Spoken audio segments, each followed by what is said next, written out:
Your symptoms are indicators. Your symptoms are like a coded language from your body to your conscious mind saying like, hey, yo, over here, like we have a big problem on, you know, on the third floor in room 322, right?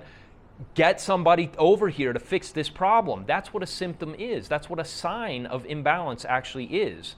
And so your symptoms have meaning at a much deeper level than anybody has ever taught you. Ancient medicine really codified and categorized symptoms, and this is the key piece, according to organs. In other words, your symptoms correspond to your organs. If, for example, you have difficulty swallowing, there's only a couple ways that you can end up having difficulty swallowing. If you have teeth marks on the edge of your tongue, there's only one or two mechanisms, there's one mechanism primarily that gives rise to teeth marks around the edge of your tongue. I'm going to tell you what that is in just a second. If you have dry bound stools and you try to move your bowels every day and you kind of can't because your intestines are so dry, there's one mechanism that gives rise to that inside your body. It's not a mystery what that is. In other words, we know what organ is affected if you have dry bound stools.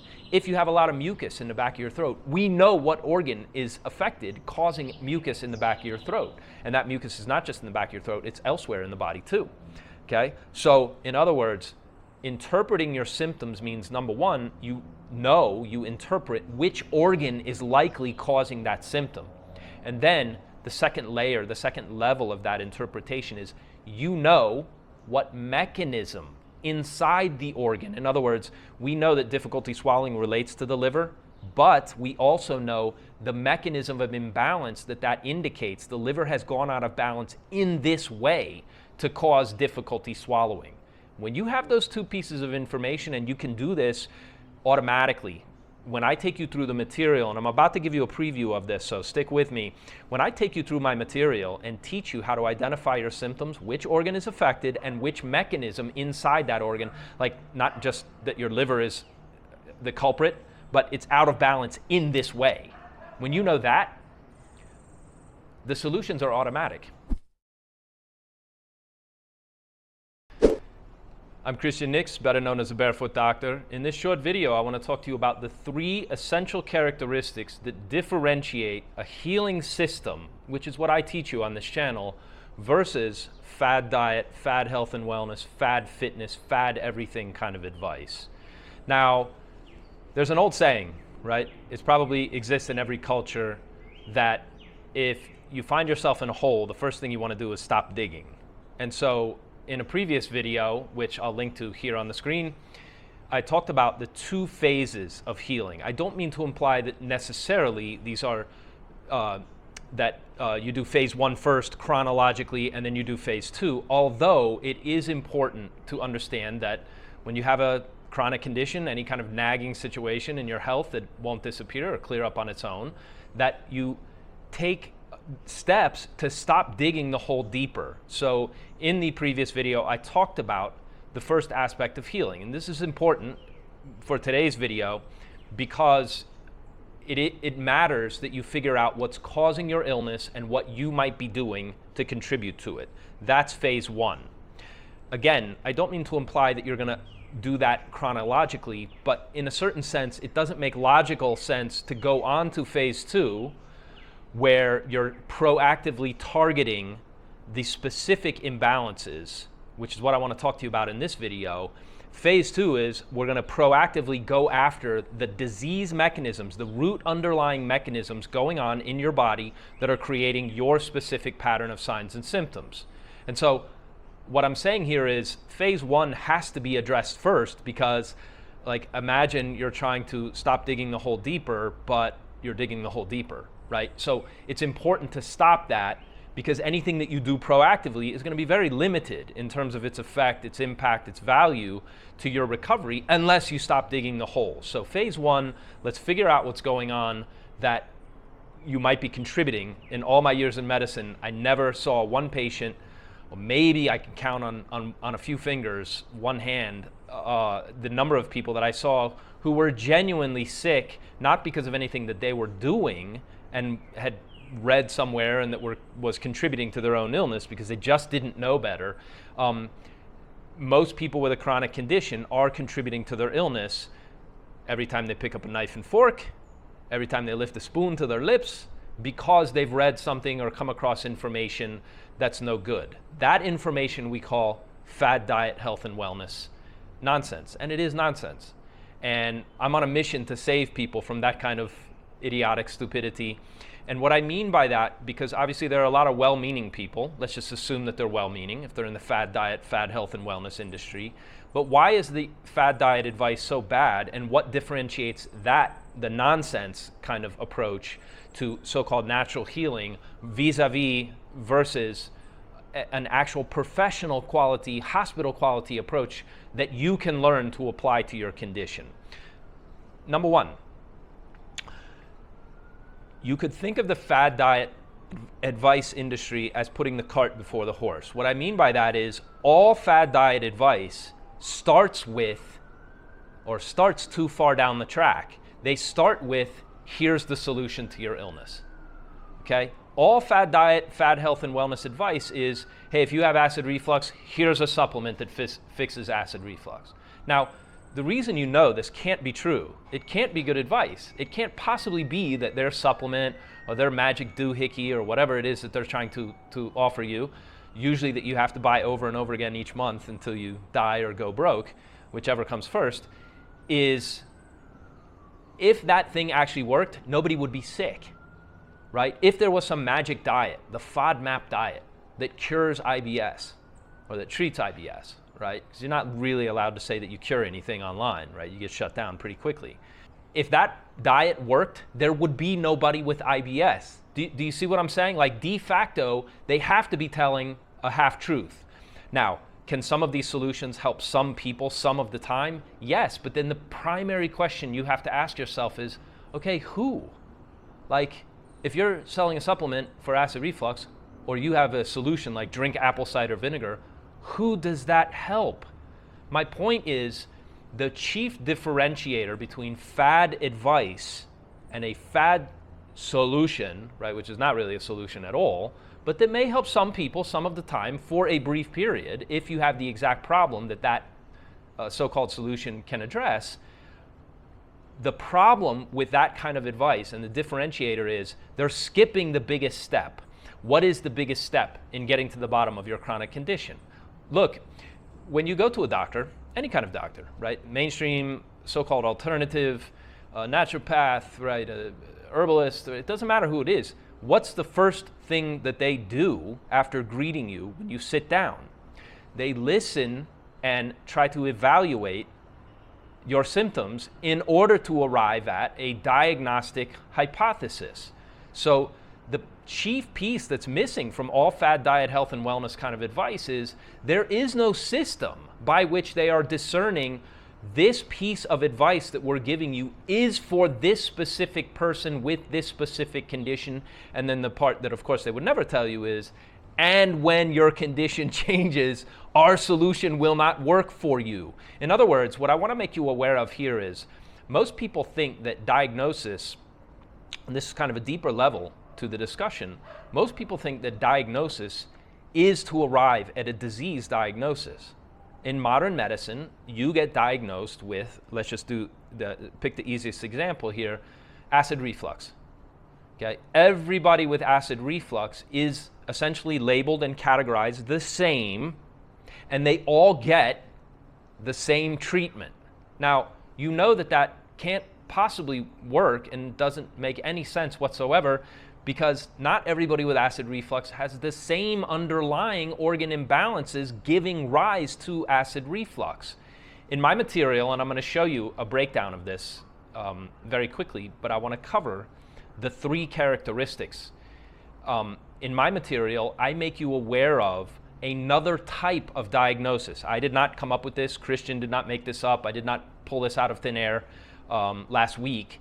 This is a very, very old, very ancient, a couple thousand years old, you can trace this back, diagnostic methodology based on patterns, functional signs and symptoms that tend to cluster together in patterns. So nobody with a chronic condition has one symptom. it always arranges itself in a pattern, and you can check and see like, oh, I have 2 or 3 or 4 things in this particular organ imbalance. This will make sense when I reveal the 3 characteristics. But in other words, when you have a chronic condition, what's happening is your organs are out of balance. But they are not out of balance in some random haphazard way that the world has never seen before. You're developing symptoms that tend to clump together in a pattern. So your diagnosis in the ancient medical system that I discovered and that I bring to you on this channel and in all of my material is not based on a disease diagnosis. You do not have reflux, you have a specific type of reflux. And the specific type is a description of the exact organ imbalance that is most important to you at this time. And it can also change. You can still, in other words, like as your condition begins to improve, once you apply some of the solutions that I show you how to apply for yourself, very simple, then your condition will shift. Well, if your condition shifts, you cannot use the same solutions that you used in order to get the first little bit of improvement. You now have to apply a different set of solutions that will help you with your current symptoms of imbalance. And when it shifts again, you're going to apply different solutions that reflect and correspond to those specific imbalances. And round it goes, and you find that just like you spiral down into chronic illness, usually over a long period of time, most people with chronic illness develop chronic illness in the second half of life. Why? Because you've had a long period of bad habits, bad thinking, poor understanding, not really being able to do the 3 things that I'm about to show you. And so after a long period of time, your body is slowly descending into this pit of chronic illness. Well, your healing doesn't happen overnight, and it's not something that goes in a linear fashion. You kind of spiral out, right? Your condition improves. And then if you know what to do, you can improve it a little more, and then it improves a little more, and improves a little more, and lo and behold, you have no symptoms left. You spiral up and out the same way you spiral down and in, okay? It's a good visual image for what we're discussing. Anytime those of you with chronic illness probably know what I'm talking about. If you've been through my material, you probably experienced this. So what are the 3 characteristics that differentiate professional, like high quality, this is a real healing system that you can use, that anybody can learn and apply, and it's actually very simple, but you got to get this part right, because again, the fad diet health and wellness world skips this entire portion of, it's the most important thing that you have to do before you're going to just like jump to, you can't jump to a solution. You can't jump to like say, oh, if you have acid reflux, take DGL, or everybody take aloe. It's like, well, some people, if they take aloe, they're going to get worse, right? So we need to be able to distinguish what solution is going to help which person. And the way that you do that are by the following 3 things. Number 1, attention. You have to have a certain level of awareness of your symptoms. Now, this came natural to me. I do not identify with people who somehow manage to go through their life and their day ignoring the fact that they're getting, you know, and some of the symptoms could be really radical, like a burning throat or burning in your gut. Obviously, if they get bad enough, you can't ignore them, but a lot of people just sort of muddle through and never, like they do their best to ignore the symptoms. And let's be honest, if we cut, you can cut these people some slack as well, or I will cut them slack, because it is true that the modern medical system is largely based on, hey, here's a bunch of pills that will help you ignore your symptoms, right? I mean, if you take the case of acid blockers, you're getting a strong signal from your body that something is desperately wrong. Like, duh, right? You have acid and bile bubbling back up. That's not good. You don't take a pill to block it. You gotta deal with the root cause of the problem. You don't want to block that. That's like disconnecting the light bulb on your car's dashboard when something's seriously wrong with your engine, right? You don't disconnect the light. You got to go and take it to the mechanic and get to the bottom of it, right? So that the car doesn't break down or blow up or catch on fire or whatever. And so it's easy to understand why people ignore their symptoms. If you enjoy this channel and benefit from learning about ancient medicine and how it can help people with modern chronic conditions like yours, then you'll love my new book, The Patient Empowerment and Self-Care Manifesto.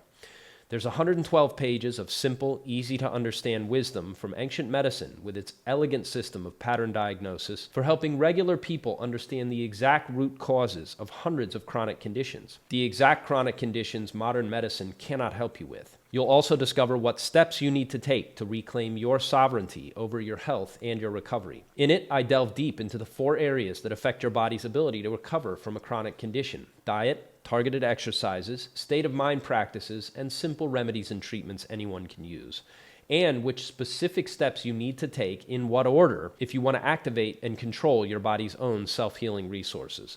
I promise you, this book is unlike anything you've ever seen or read before in the fad diet, biohacking, fad fitness, fad health and wellness, fad everything new age industries. Once you read Patient Empowerment and Self-Care, you'll never think about your health or chronic illness the same ever again. You can get a free copy of my Patient Empowerment and Self-Care Manifesto and ask me questions directly twice a month on my Ask Me Anything coaching calls when you take a trial membership to my private community, the Nix Institute for Self-Healing and Integration. The link is in the description. But in this case, I'm not talking about just paying attention to symptoms. I'm talking about a special brand of attention that you have to give to your symptoms. And that brings me to characteristic number 2, which is interpretation. Your symptoms have meaning. And if nobody has pointed out the meaning of your symptoms, you will not know what I'm about to share with you. This will be brand new material. You will not have heard this anywhere else before. Your symptoms are indicators. Your symptoms are like a coded language from your body to your conscious mind saying, like, hey, yo, over here, like we have a big problem on, on the 3rd floor in room 322, right? Get somebody over here to fix this problem. That's what a symptom is. That's what a sign of imbalance actually is. And so your symptoms have meaning at a much deeper level than anybody has ever taught you. Ancient medicine really codified and categorized symptoms, and this is the key piece, according to organs. In other words, your symptoms correspond to your organs. If, for example, you have difficulty swallowing, there's only a couple ways that you can end up having difficulty swallowing. If you have teeth marks on the edge of your tongue, there's only one or two mechanisms. There's one mechanism primarily that gives rise to teeth marks around the edge of your tongue. I'm going to tell you what that is in just a second. If you have dry bound stools, and you try to move your bowels every day, and you kind of can't because your intestines are so dry, there's one mechanism that gives rise to that inside your body. It's not a mystery what that is. In other words, we know what organ is affected if you have dry bound stools. If you have a lot of mucus in the back of your throat, we know what organ is affected, causing mucus in the back of your throat. And that mucus is not just in the back of your throat, it's elsewhere in the body too. Okay? So, in other words, interpreting your symptoms means, number one, you interpret which organ is likely causing that symptom. And then the second layer, the second level of that interpretation is you know what mechanism inside the organ. In other words, we know that difficulty swallowing relates to the liver, but we also know the mechanism of imbalance that indicates the liver has gone out of balance in this way to cause difficulty swallowing. When you have those two pieces of information, and you can do this automatically, when I take you through the material, and I'm about to give you a preview of this, so stick with me. When I take you through my material and teach you how to identify your symptoms, which organ is affected, and which mechanism inside that organ, like not just that your liver is the culprit, but it's out of balance in this way. When you know that, the solutions are automatic. And that's number 3, application. Attention, interpretation, and application. You need to apply the correct solution to the correct problem to the correct degree for the correct length of time. And then, and this is the key, when your condition changes, you must change what you're doing to address your new condition. Go back to the fad health and wellness industry. Their whole implied promise is this one solution will fix you and you don't need anything else, and just stick with this no matter what else happens, and keep buying it from us, obviously, because that's the pitch, right? Again, you know that can't be true, because if it was, nobody would be sick. Everybody buying fad diet solutions would already be well. The reason that doesn't work is, number one, there's no evaluation. There's no diagnostic step. There's no step of diagnosing. I have to be careful because we can't really say diagnosis. I'm not pretending to diagnose anybody. If you're seriously ill, get to a doctor, go to the emergency room. I'm not diagnosing anybody. I'm teaching you how to evaluate your own symptoms. I'm going to show you here in 2 seconds a checklist of things that you can go through to understand what's happening with your organs. Do you have this symptom? Yes or no, right? Do you have the next symptom? Yes or no? Do you have this? What's the primary pattern in your case? Okay, but my point is, if you skip that entire step where you don't have a checklist, you don't have a system to go through, okay, but what is happening to your organs? To your organs right now at this hour, and then when it changes, you have to change also what you're addressing in terms of what solution you're going to apply. You cannot apply the same solution on day 1 as you would on day 30. Your condition has changed. And so the reason fad diet, fad health and wellness stuff doesn't work, or it works enough that people keep falling for it, is you could try a solution, a so-called solution from a fad diet kind of guru, God bless them, and maybe you do get some relief. Maybe you get a small amount of like, oh my God, I feel better today than I felt yesterday. It's working, right? But then you take it the next day and you take it again and you take it again and you do whatever that solution is, and lo and behold, not only do you get less benefit doing the same thing over and over again, it's even worse than that, isn't it? Because you actually backslide. And now you're poorer because you lost money, right? But you're also frustrated. And worst of all, right, you're kind of heartbroken because you're losing hope. That's the danger of the whole fad diet, health, and wellness world. The solutions cannot work. They may help you briefly for a brief period while your condition corresponds, but a lot of people obviously, I've worked for supplement companies. I've read through their marketing. Very hard to find satisfied customers for people who sell a lot of supplements online. It's just not easy to find, right? Most people are pissed. A lot of angry comments, right, come in on that. You can't find people like, oh my God, I bought this, I bought the upsell, I got 6 bottles, I got 12 bottles, I got all this product, and I'm taking it every single day, and it's so great because it really works, and I'm so happy, it's wonderful, I'm really delighted I spent all this money. And no, right, they're pissed.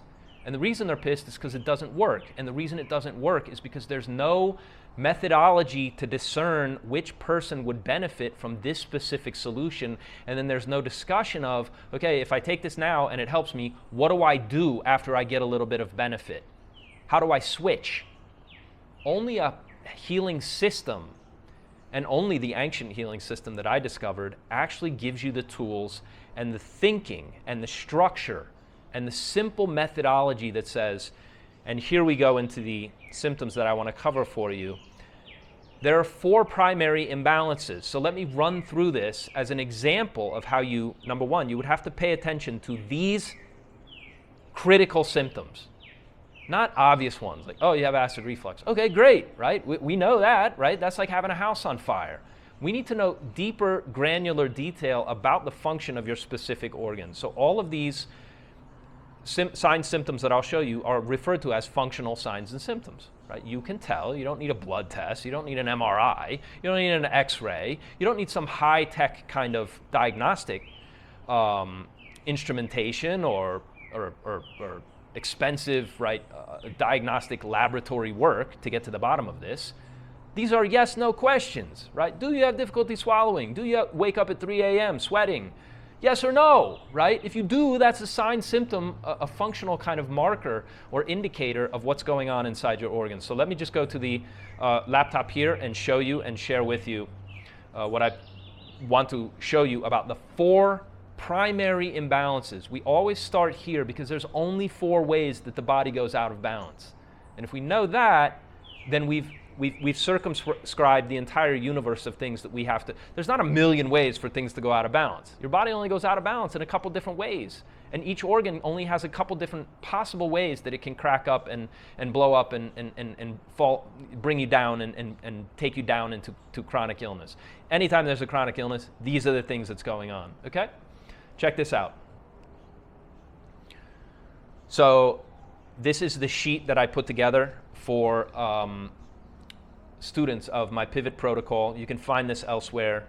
I'll tell you where to find this in just a second because I did a more detailed version of this checklist in my Nix Institute for Self-Healing and Integration. More on that in a second. And obviously I'm referring to reflux here, but ignore the word reflux, because anytime there are signs and symptoms of liver heat, this is what you will experience. Okay, these are the signs and symptoms of heat in the liver, and in this case we're saying heat in the liver causing liver reflux, acid reflux, mostly caused by the predominant imbalance of heat in the liver. Difficulty swallowing is the number one. This is kind of a silver bullet. The mechanism of that is heat goes up, right? When the liver's overheating, heat goes up. If your food has to go down and heat is going up, it causes problems. Now there's a wrinkle and a complication to this, which is anytime there's difficulty swallowing, there's also going to be dampness. I'll talk about dampness in a second, okay? But difficulty swallowing always indicates heat in the liver. It's guaranteed. Easy irritability. Usually this means anger in men and crying in women, usually, right? Could be anger in women too, right? Increasingly it's anger in women. Easy irritability, depression, outbursts, that's liver heat. If you have emotional outbursts of crying, or right, you get pissed off and want to punch somebody in the face, or you yell and scream at people, I do that, right? That's liver heat flaring up. Frequent sighing. I had a friend years ago, he was trying to build a business, and I remember I would always have him and his woman come over for dinner at my place, and anytime we were sitting around, I always noticed like the guy would, right? He would take deep breath and let it out like over and over again, right? Every few minutes. I don't think he was aware of it. That's a sign symptom of liver reflux, of liver heat. And heat in the liver is also a sign that we would talk about this in biomedicine as stress. Somebody who is stressed has a lot of heat in the liver. That's what stress is. The liver is working extra hard. That is a sign of heat, right? Like an engine that's revving up, right? That's your liver. It's revving very high, right? A lot of RPMs, and the liver is overheating, and so taking a deep breath and letting it out helps that feeling of heat in the liver spread around the body and not be quite so annoying. Cold hands and feet. What this means is, right, your hands and feet are at the end of your limbs, and what this means is that they're cold, is that the heat is trapped in the center. Okay, when the heat builds up in the liver, it doesn't just build up in the liver, it doesn't spread. Part of the reason that it's trapped in the liver causing problems and signs and symptoms of liver heat is because it's stuck in the liver. How do you get heat out of the liver? Very simple, exercise. Exercise gets heat out of the liver, right? When you work out hard, the heat, your hands and feet are not cold. You push a lot of blood throughout your circulatory system, and all that heat spreads out to your arms, legs, hands, and feet. So cold hands and feet. When heat is trapped in the liver, cold hands and feet. You'll definitely see this. For women, PMS, dysmenorrhea, breast distension, right? Anything related to the menstrual cycle is related to excess heat. I won't get into the exact mechanism why that's so. It's not relevant to digestion in particular, but women do experience a lot of excess heat, especially in the premenstruum, and or signs, symptoms of dysmenorrhea, just meaning that could be excess bleeding, that could be painful menses, right? Any kind of dysmenorrhea means that problems with menstruation, including painful breasts in the premenstruum. Cold reflux. A cold condition does not mean literally that you're a cold condition in this case refers to the spleen, but it does not mean that your spleen is cold in temperature, like you put a thermometer on your spleen and look at this, it's subnormal. That doesn't mean that, right? The temperature reading is fine. What it means is this is the opposite of a heat condition. Heat means too much function, too much activity. You're overworking your engine. A cold condition is fatigue. Cold condition means lethargy. Right? Cold condition doesn't mean it's working too hard. It means it's too bloody tired to do its job, right? A weak spleen is the other side of the coin to a hot liver. This is the critical imbalance in people with serious chronic long-term illness. Hot liver, weak, cold, exhausted, overwhelmed, overworked, overtired spleen that cannot keep up with its workload. And I'll explain what the workload and the task, the responsibility of the spleen is in other videos. I won't go too deep into that here. The number one sign symptom is fatigue. If you're tired all the time, you got a weak spleen. Craving for sweets, the reason for that is the sweet flavor and sugary foods stimulate the spleen. So you can wake it up. You can like slap it around and throw a cold bucket of water in its face to wake it up and get it going by eating sweets. But what have you done? You've just made the problem worse, Okay, so people who are addicted to sweets, that is a sign and symptom that you cannot, like you're overworking your spleen, and the longer you keep giving into your cravings for sweets, you're making things worse, right? Because the spleen is already too tired. You cannot stimulate the spleen back to health. You can't. You have to let it recover on its own. That's a totally different kind of therapeutic application. You cannot take more sugar to get your spleen to recover. The problem is you've had too much sugar and it's already exhausted, and for other reasons, right? Aging will basically crash the spleen as well. You have to know what to do in order to stretch this organ out for as long as possible so you have good health and you're not fatigued all the time. You don't fall into very serious chronic illness from chronic fatigue. Constant worry, right? Worry will cause a weak spleen. A weak spleen will produce lots of worrying, anxiety, brooding, etc. Okay? Tendency to lose stools. The spleen is so weak that you pass on digested food. That's what that means.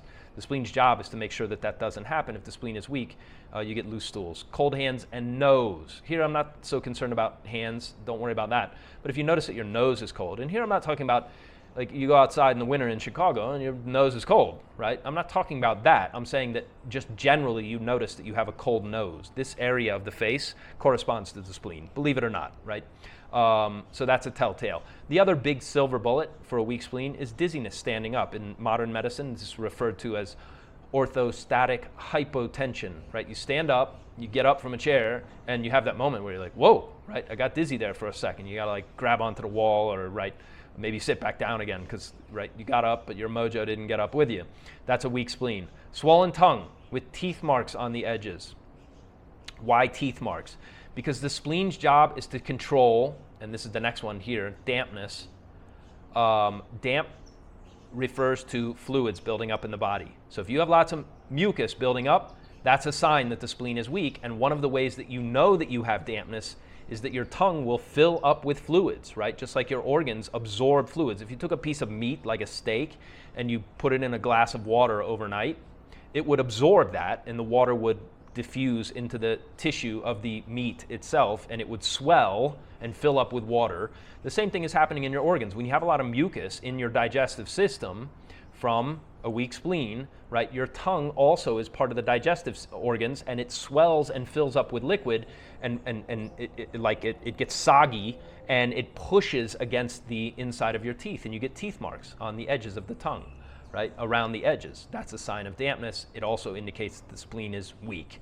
Anytime there's evidence of dampness, the spleen must also be implicated in that damp condition, because only a weak spleen will allow dampness to build up. So number 3, fat, swollen teeth marks on the edge of your tongue. We already said the number one sign symptom is postnasal drip. If you have mucus building up in your body, right, you have all that mucus in the back of your throat. It's annoying. It constantly drips down.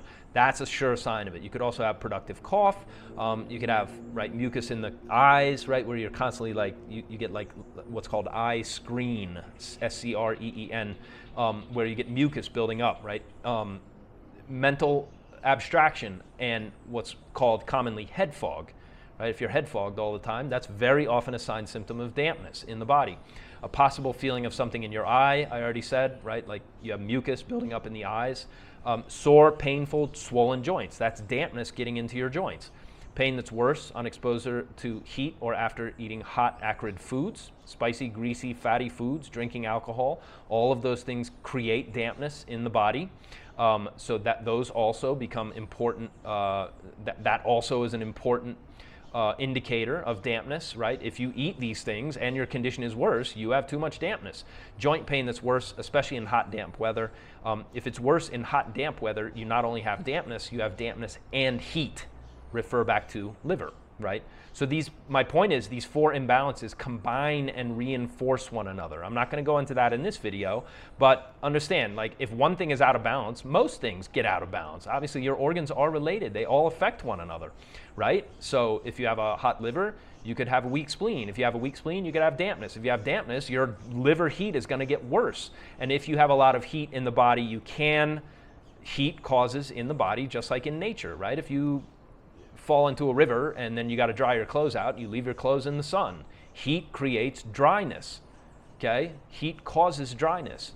We all dry out as we age. The main symptom, it's obvious to know if you have a dry condition, lusterless, dry skin, your skin gets dry, your hair gets dry, your nails get pale and brittle, and also dry mouth and thirst, right? Your mouth is dry because your body doesn't have enough liquids. You want to drink some water to moisten and hydrate and nourish your body with good liquids. But the thing that we're most concerned with here with respect to digestion is constipation. Okay, we care about, with respect to digestive health, if you have dry stools, your intestines are dry. That you don't need any more information or evidence than that. If you have dry intestines and dryness is affecting your digestive system, you have dry stool constipation. Not sluggish constipation where you don't move your bowels for 3 days, but then when you do, right, you have maybe mucus and your stools and like sticky stools and like nasty kind of bowel movement.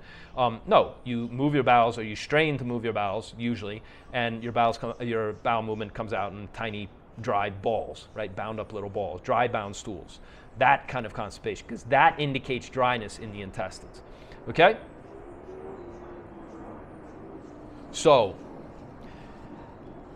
the key difference between fad diet, health, and wellness and a healing system, which is what I show you in this, on all of my material, on this channel, my pivot protocol, my Nix Institute for Self-Healing and Integration. You can find links to all of this stuff below.